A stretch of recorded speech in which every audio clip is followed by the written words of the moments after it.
Hey guys, Dr. Ken Nordberg. I'm here today with a special tip. This won't take long, but it's still a very special tip. So, before I begin, I'll remind you, if you haven't already gotten your 10th edition of my Whitetail Hunter's Almanac, do it soon. There's a lot to know about how to become a regularly successful buck hunter, or a hunter of mature bucks. And you won't find it anywhere else in the world than in here. Now, I can give you a lot of tips on YouTube, but I can't spend the time that it took to create this book. It took 3 years to write this book based on my scientifically based research, whitetails. And because it's scientifically based, what you learn here is the truth, and it works. So, but this is the book you're going to want to have the rest of your life. A book that you will look at every year, many times probably during the year, to answer any questions you have about what you have to do to be a successful hunter of mature bucks. 3.5 to 6.5 years of age, the wall hangers, the big trophy class buck. Otherwise, you know, you're going to be stuck with maybe only getting 1 or 2 of those in a lifetime, strictly because you were lucky one day or a couple of days in all those years. That's typical for most hunters. So what you know how to do today, as far as whitetail hunting, isn't good enough for hunting mature bucks. It isn't. And you should be suspecting that by now if you're a veteran hunter. It isn't like they tell you on these hunting videos on TV. No, buck hunting is a different game, and you're hunting different animals, and those animals are experts at identifying you from safe distances away every day of a hunting season. And they're experts at keeping out of sight of where you are when you're hunting, whether you're stand hunting or still hunting or making a drive. Older bucks just aren't vulnerable to that kind of hunting anymore. They were 50 years ago, but not today. No, not after all the decades of using all these things, all the lures, everything that we've been using. 15 million of us hunters or more, the survivors are really good at keeping out of sight of hunters, those surviving older bucks. And it takes something altogether different nowadays to merely see them in the woods, and much less tag one during the hunting season. But you can do it every year, really. Probably better where you hunt than where I hunt, because my hunting area is loaded with wolves who hunt whitetails year-round, making them very, very difficult to hunt. So, anyway, this is your book, and honestly, you're going to be glad you bought this book. So, get to it soon. Okay, now with that, let's talk about an important subject. You know, I was sitting in my kitchen this morning looking at a tool I just bought. It's a pruner. And actually, I've been using a tool like this for hunting big bucks for many, many years. This goes back to, beginning about 1971, 72. I started using a pruner a lot. And why? You know, today, you know, I can open my newest book of deer hunting laws, and in there is a sentence somewhere that says it is illegal to make trails on public land for deer hunting. And that's why years ago I began using deer trails, special deer trails for hunting deer. Not all of them, just certain ones during the hunting season, keeping our trail sins to a minimum within the home ranges of the deer we hunt, just certain trails. But in order to get to stand sites in using those trails, especially in the last 100 yards or so before you get to your stand site, you have to be able to approach in a manner that makes it very difficult for whitetails in the vicinity of your stand site to know what you are. They might hear your footsteps once in a while, but if they're very soft footsteps, and if you aren't stepping on twigs that snap loudly underfoot while you're going through that last 100 yards, and if you don't stop, if you don't act as if hunting, like stopping every once in a while or often to scan ahead and listen, if you don't do that and change direction often as you're coming closer, then you aren't going to sound like you're hunting. You know, hunters have been taught to believe if you move in that way that you'll sound like a feeding deer, because they stop often. But that's silly. You know, so deer that are feeding, besides stopping often, make noises that sound like they're feeding, like biting off and pulling off a mouthful of grass, or biting off a woody stem of a favorite browse plant like a res osier, a red-barked dogwood, or maybe a sugar maple sapling. When they bite that off, there's a snap, but it's a soft snap because that's a green stick that they're biting off. And then they chew on it, and whether it's grass or that stick, that twig that they're chewing on, they go crunch, crunch, crunch, crunch. And it's a sound you can hear. Yeah, check this little video that you're going to see right here, and you'll see this doe chewing on browse, and listen to the sound, crunch, crunch, crunch. Well, if you're sneaking through the woods and stopping often, and that doe or any other deer are in the area doesn't hear that crunch, crunch, crunch, and they have a lot better hearing than you do, they know darn well that's no deer feeding.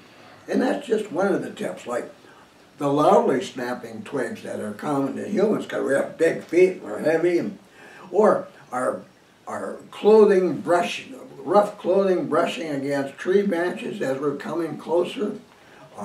Deer don't make that kind of coarse sound. Their fur is soft, and they don't make any sounds like that. Well, if you're a buck, your antlers might bump against some brush or a branch as they're coming along, but you don't have antlers that make sound like that. So very easy for whitetails up ahead to know whether you're a human or a deer.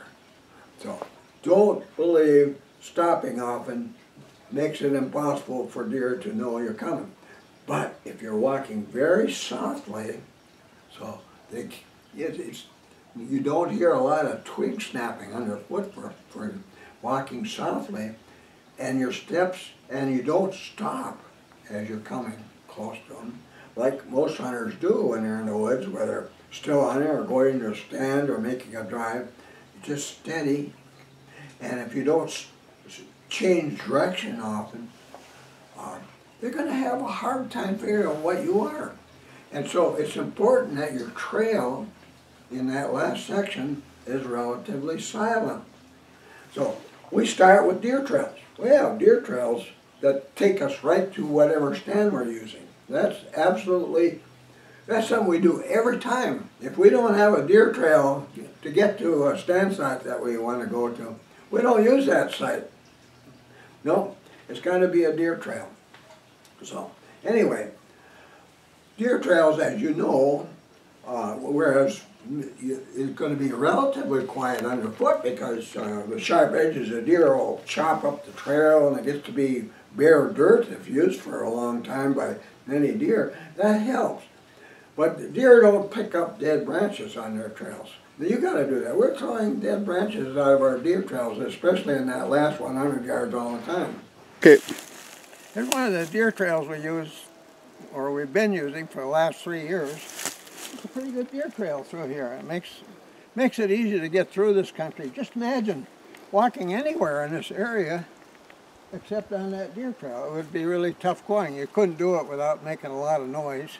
So you'd be ruining your chances to see a deer just walking cross country through this area. No way. It'd be impossible to go quietly enough. But when you're walking on a deer trail like this, you can do it.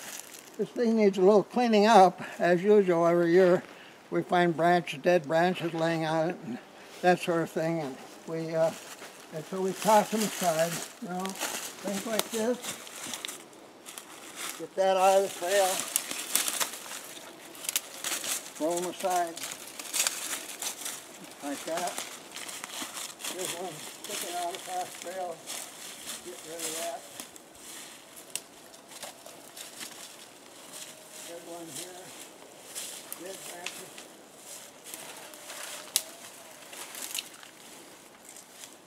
Now we got a relatively clean trail and you can walk up very quietly on this trail. If you're 100 yards away, would never know if you walk softly and without stopping. They won't be able to know what you are. So, this is what we do. And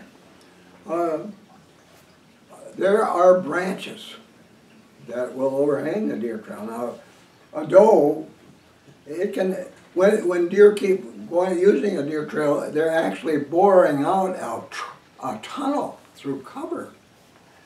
And but does are only about 3 feet, 38 inches tall at the shoulder, most of them. Here in Minnesota, where they're pretty good size, 140 to 150 pounds.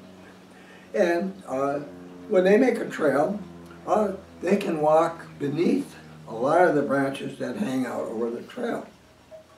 And those that aren't, well, they're getting bent back repeatedly and they're creating an open tunnel as they go, so it makes it relatively quiet for them.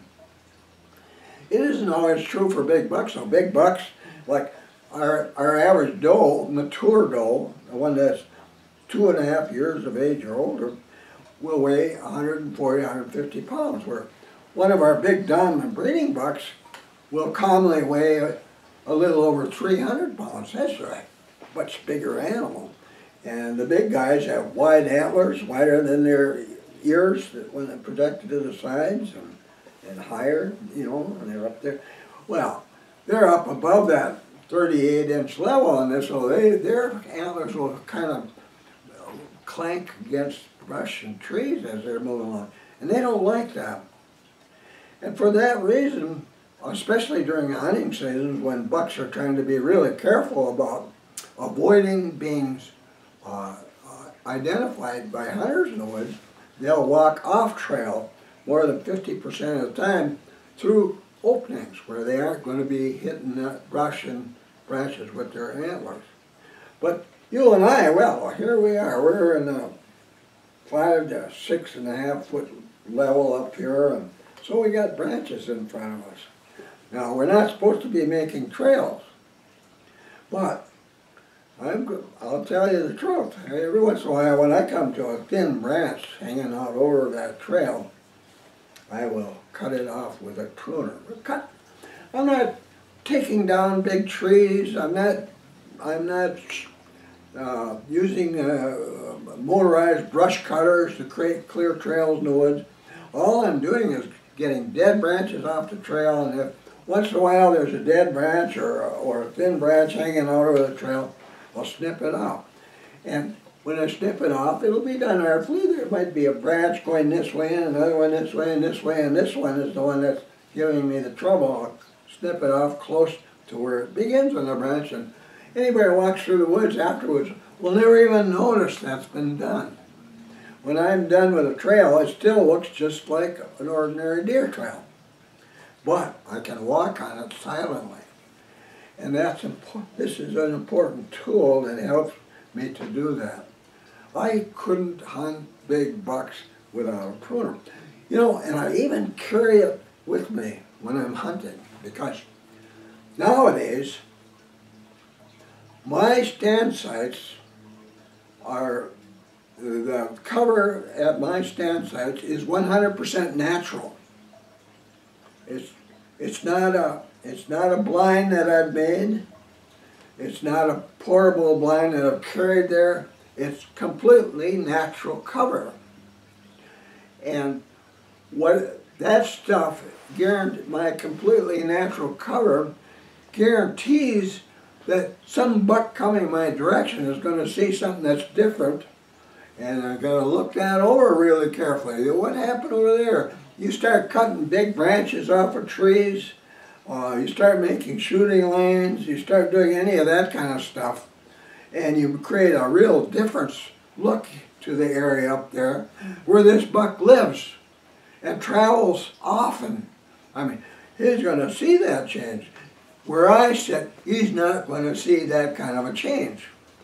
Moreover, you know, when I get there, and we'll talk about that another time, he's not going to smell any trail scent that I recently made, or because I always approach from downward across, he's not going to smell any airborne scent coming from me either.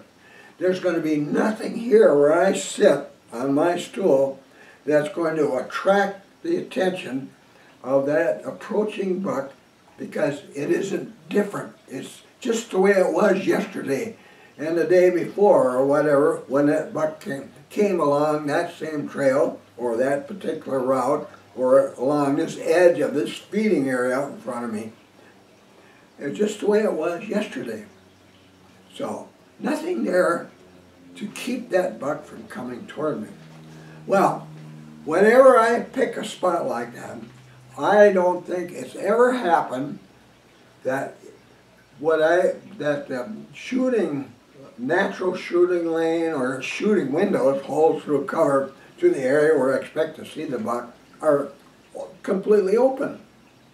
Sometimes that's all right. If I got a space maybe 10 or 12 inches in diameter to that trail over there where I expect to see the buck, a clear opening, that's good enough. But quite often I'm sitting there and you know, and I get there in the dark, and so I don't see a lot of this, but it's starting to get a little bit light now, and my eyes are really adjusted to it, the area right now. I got my camel head net down and just this oblong hole there that doesn't cover my eyes, and I'm sitting there and I say, oh geez. You know, I shoot, my rifle is chambered for 7mm Magnum.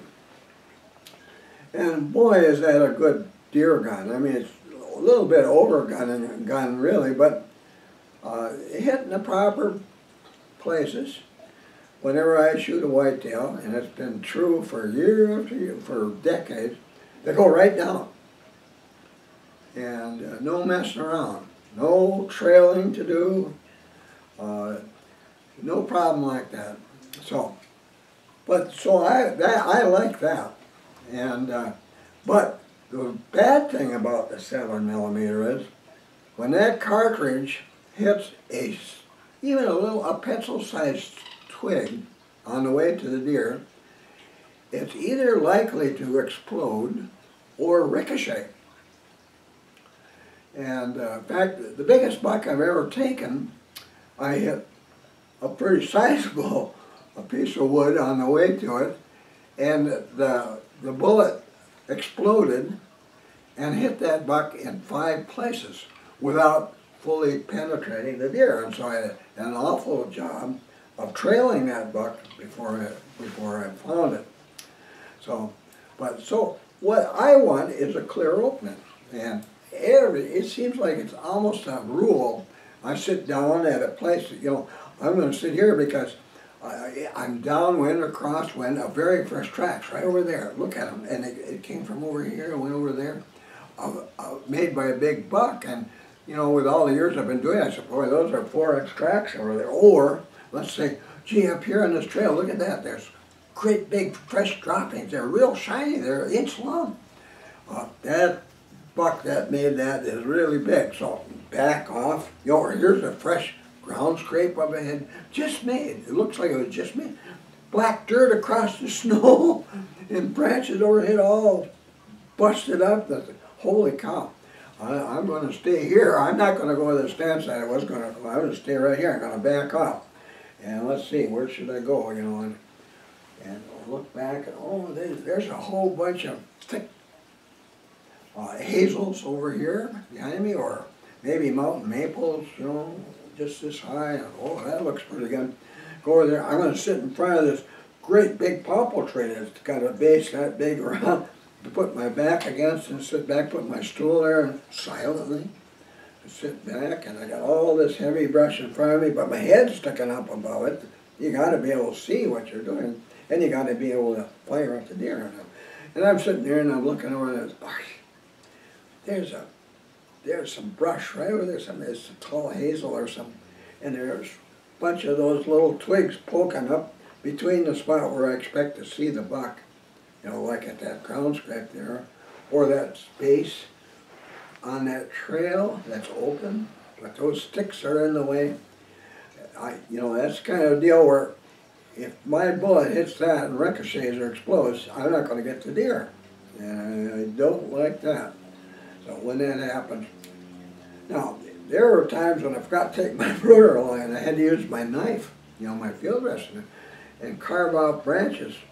And you know, it takes a while, and you're trying to do it without making any sound at all. But if you got a pruner along, boy, it's so easy. You can do it silently. Snip, snip. Well, let's see. This one over here, get that done. You know, I have to get out of the stand and move forward a little bit, maybe 10 yards even. I got to get that out of here before it gets start to get real light, because, but you know, just about if I wait too long, it might be too late. Here's the buck coming over. So I get that out of the way, and then make a few little snips with my pruner silently, and that done quickly and easily, and get back and put that back in the bag, the knapsack that's attached to my stool, and that's done for. So that not only that only makes that job easier, but you know, you can, even in a tree stand, you can be sitting up there and you can have that kind of a problem. So I'm, oh geez, I got to cut this branch down, you're bow hunting or whatever. Keep a pruner handy, and a relatively new one, so it's nice and sharp. Dull ones they can get to the point where it's hard to cut a branch, even a little one. But with this one, I can cut 3/4 inch stuff when I'm scouting and cleaning trails. But you want a nice sharp pruner with you when you're out there. You sit down and you see something like that, get rid of it quickly without sound, and get back to your seat and sit down. And there's been many times when I was really glad I did that. So, pruner's an important tool. It's a buck hunting tool. Well, you can consider it a tool no matter what kind of whitetail you're hunting and stand hunting. And so if you're a stand hunter, and you should be, because about the only way you can be a regular successful buck hunter is to be a stand hunter, but you can't be a stand hunter like most stand hunters are today. That kind of stand hunting isn't going to work very well. To be a really good stand hunter, you got to use one of 6 methods that are introduced in this book. Really, that's not some goofy claim. That's the truth. You know, all the years of research that I've done, my sons and I, and now grandsons, have proved this to be true so many times, really many times. And all of these methods are covered in great detail in this book, you know. So if you haven't got your copy yet, and there's a lot of hunters that have this book now today, but if you haven't got it yet, gee, you ought to do it soon, you know. You can't take your wife out for dinner for the cost of this book. This book is cheaper than a good dinner at a fine restaurant nowadays, a lot cheaper. So it's not like it's going to make you broke to own one of these books. But once you have one, like a pruner or your stool or your rifle or your bow or whatever, you'll consider that one of the most valuable tools or things that you own for whitetail hunting for the rest of your life. And I can say that because what I teach you to use is ways to hunt whitetails that big bucks can't, that make it very difficult for big bucks to avoid your stand sights in time to be able to move away without being taken. This teaches you to do things that whitetails have never had a chance to deal with before where you hunt. And it's very unlikely they'll ever be able to figure out a way to avoid, at least occasionally, sooner or later, getting close to where you're stand hunting without realizing you're there, which means you'll get the buck if you do things right at that point. And that's covered in here as well. So you won't find anything anywhere in the world like you'll find in this book, because no one else has done this kind of research, and it's all scientifically based, so it's true, and it works. So get your book soon. Be ready this year for the best whitetail hunting in your life. And then the other thing to do is be sure to become a subscriber to my YouTube channel. Poke that red button down there below. That's all you have to do, and you'll be informed every time I submit a new YouTube presentation. And if you like what you see, poke that little thumbs up button as well. Those are important to me. and I thank you for doing that. I thank you a lot for doing that. So, with that, get a pruner, and because you're going to be glad you did, and I'll see you again soon. Be sure to visit my website. Here's the link. Here you'll find links to my blog posts, my Twitter account, my YouTube account, my Amazon store with links to my ebooks, my son's eBay store, a money saver if you're ordering from Canada or other countries, my website bookstore, and much more.